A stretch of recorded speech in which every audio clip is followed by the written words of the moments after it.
ஐஸ்வர்யா கருத்தரித்தல் மையங்களில் ஜனவரி 30 முதல் பிப்ரவரி 5 வரை இலவச ஆலோசனை மற்றும் சிகிச்சைகளில் மாபெரும் சிறப்பு சலுகை.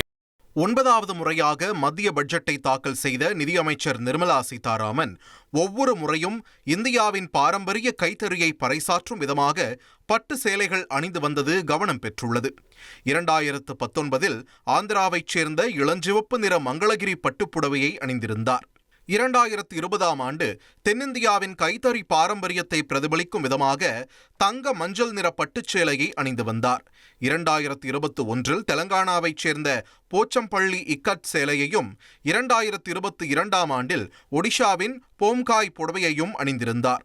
2023 கர்நாடகாவின் இல்கல் பட்டுப்புடவையும் 2024ஆம் ஆண்டில் மீண்டும் ஆந்திராவின் மங்களகிரி பட்டுப்புடவையையும் அணிந்து வந்தார். 2024 இடைக்கால பட்ஜெட்டின் போது மேற்கு வங்கத்தின் காந்தா எம்ப்ராய்டரியுடன் கூடிய நீல நிற டஸ்ஸர் பட்டுச்சேலை அணிந்திருந்தார்.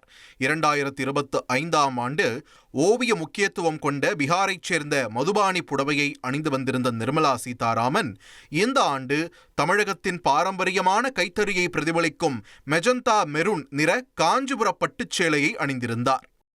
ஐஸ்வர்யா கருத்தரித்தல் மையங்களில் ஜனவரி 30 முதல் பிப்ரவரி 5 வரை இலவச ஆலோசனை மற்றும் சிகிச்சைகளில் மாபெரும் சிறப்பு சலுகை.